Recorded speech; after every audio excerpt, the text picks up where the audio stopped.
Mapu školy společnost SEO organizuje od roku 2005 a za tu dobu ji využila polovina českých škol. Zapojilo se do ní více než 500 000 žáků, rodičů a učitelů.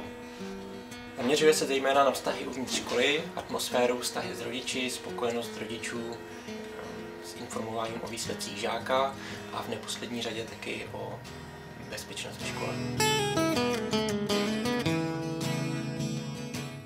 Moje jméno je Marcela Erbeková a v této škole pracuji jako ředitelka školy. To znamená, i do mé práce patří zjišťování, jak tady v té naší škole vlastně žijeme, jaké je klima naší školy.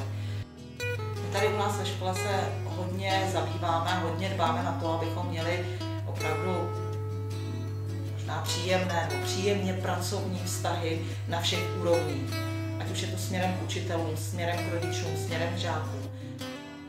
Já jsem výchovná poradkyně tady na škole a zajímám se o to a starám se o to, aby u nás ve škole fungovaly dobře vztahy, ať už mezi žáky vzájemně, nebo mezi žákem a učitelem, a nebo mezi rodinou a školou.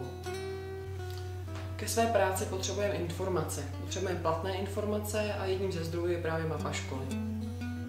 V roce 2006 to bylo vlastně poprvé, co jsme s tímto nástrojem přišli do styku.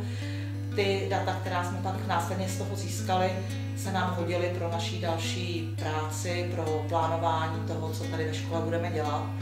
My dostaneme zprávu, dostaneme spoustu dat, ale potom s ní pracujeme ještě my sami tady a tu interpretaci pak dáváme do kontextu a vhledu, který my tady v té škole máme.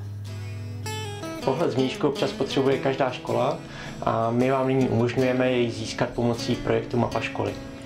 Více informací zjistíte na www.scio.cz.